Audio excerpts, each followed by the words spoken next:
vai um elogio inicial pela participação efetiva, dedicação, não só dessa casa, da Câmara e da sociedade como um todo, na discussão, elaboração e desenvolvimento deste projeto chamado Marco Civil, que começou de um jeito, mudou para outro jeito e terminou de um terceiro jeito, que visa, acima de tudo, dentro dos seus pilares delimitados, a defesa da liberdade de expressão, mas, acima de tudo, acima da liberdade de expressão, e é o primeiro registro técnico que eu faço, defesa da dignidade da pessoa humana, que é o artigo 1º da nossa Constituição. Então, eu faço esse primeiro registro da inclusão deste princípio, que inclui proteção à privacidade, intimidade, direitos da personalidade, no rol do marco ou das bases do Marco Civil. Inclusive, existe uma emenda, a emenda 36 do senador Aloysio, nesse sentido.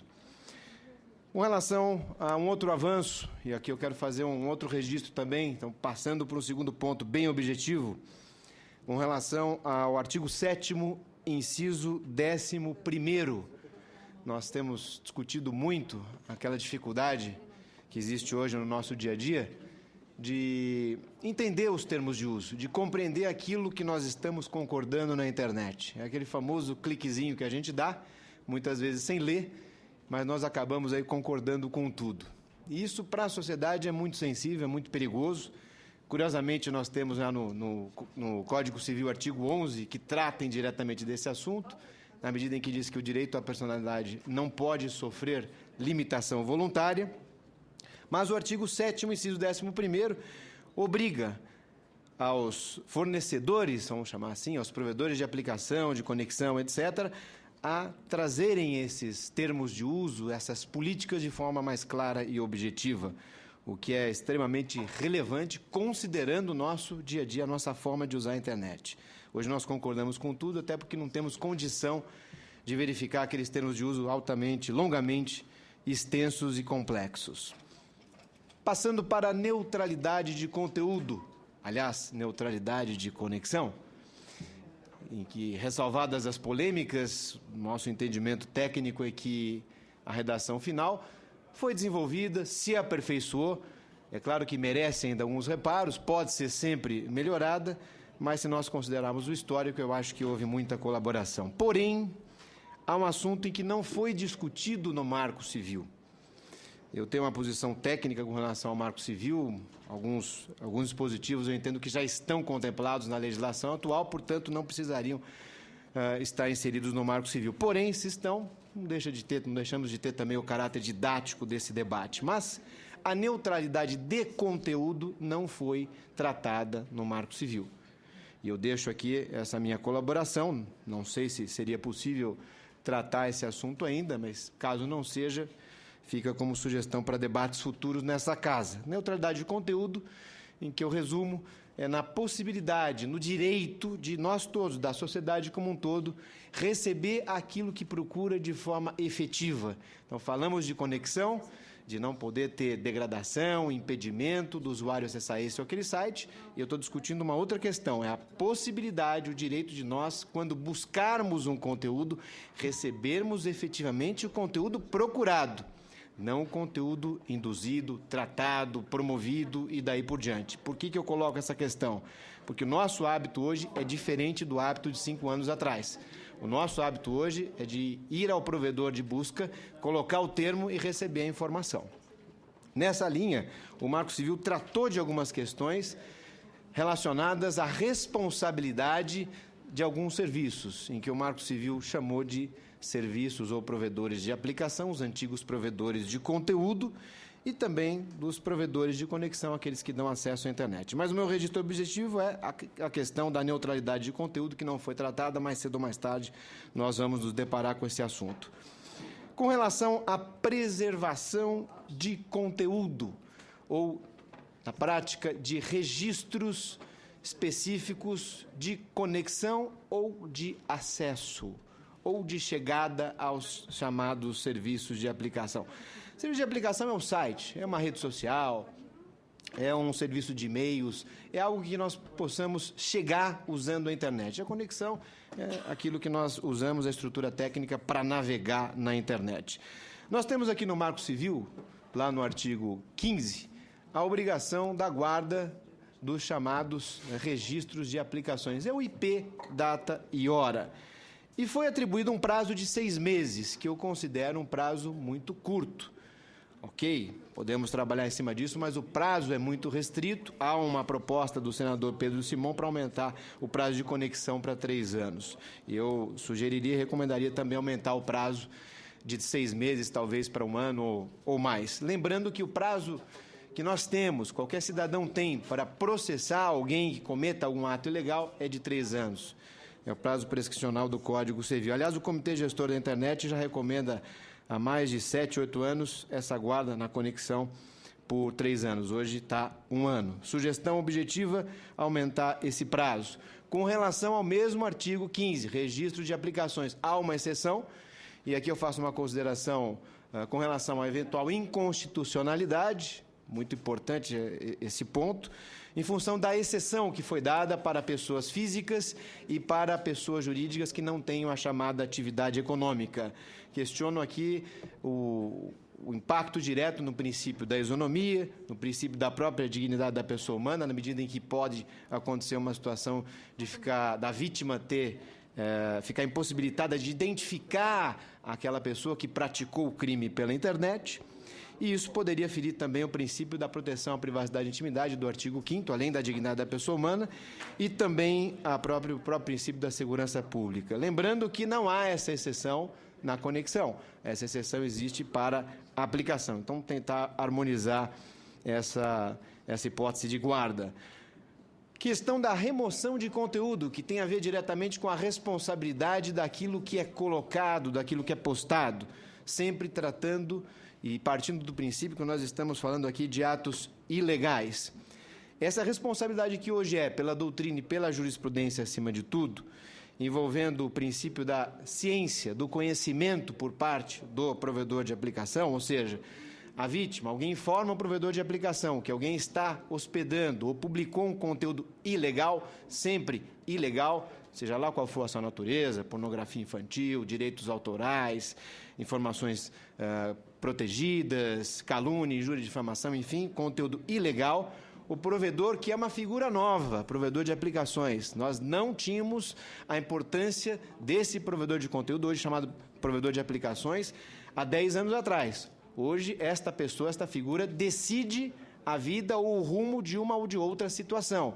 Portanto, nós mudamos o cenário. Isso é muito, muito importante. O cenário é diferente. A única pessoa que pode ligar ou desligar a chavinha, colocar ou tirar o conteúdo ilegal é o provedor de aplicações. E quando nós falamos de internet, qualquer segundo pode ser fundamental para que a vítima exerça o seu direito ou até mesmo inviabilize o direito da vítima em tentar algum tipo de remoção, identificação e até, eventualmente, indenização. Novamente, estou falando de questões ilegais.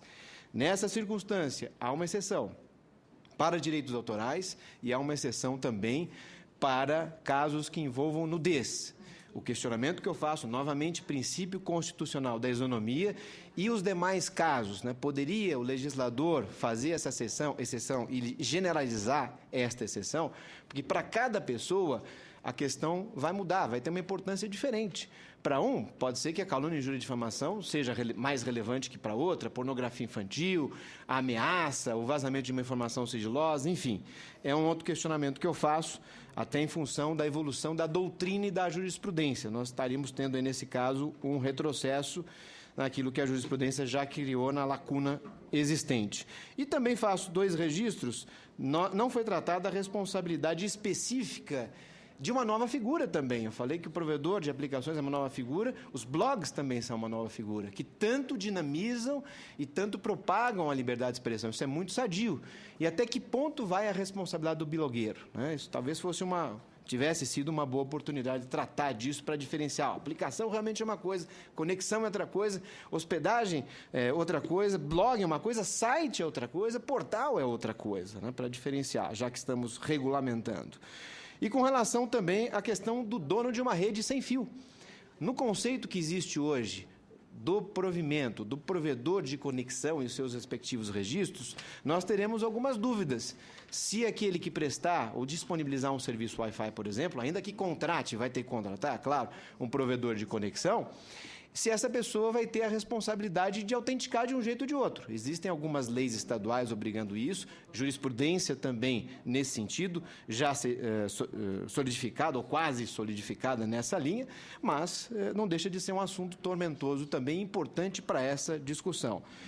E também, já que estamos falando também de conteúdo, e eu mencionei a questão do provedor de aplicações, que é o único que tem a capacidade de ligar e desligar, portanto, ele tem que ter algumas responsabilidades, a questão da recorrência, que é muito tormentosa. Se nós considerarmos uma vítima, vamos trazer o caso da nudez, então, já previsto aqui no Código, a vítima que teve um vídeo seu íntimo divulgado e aquele vídeo volta com outro nome, volta de outro jeito, mas o conteúdo ele é o mesmo.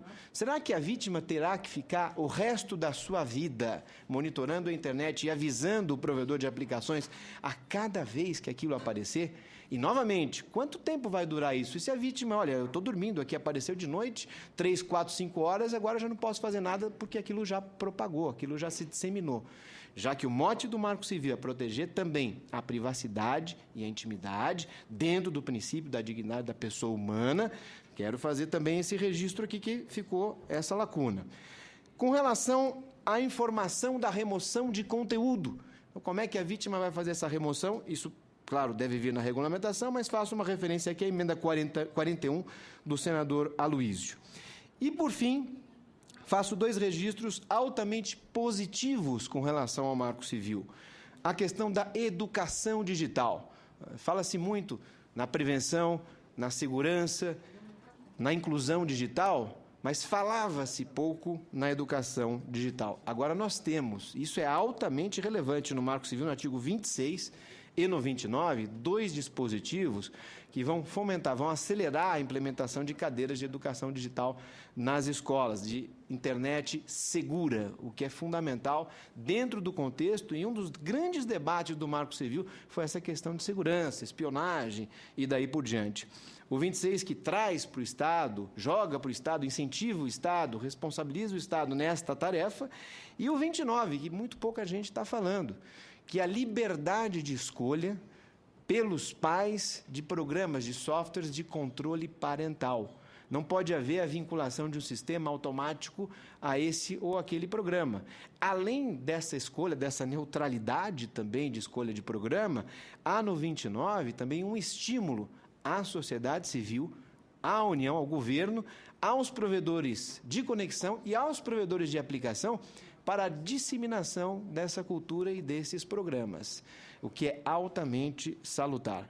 Resumindo, senador, eu consulto quanto tempo eu teria para encerrar a minha... Eu tenho 1h49, obrigado. Muito obrigado, senador. Dignidade da pessoa humana, princípio basilar.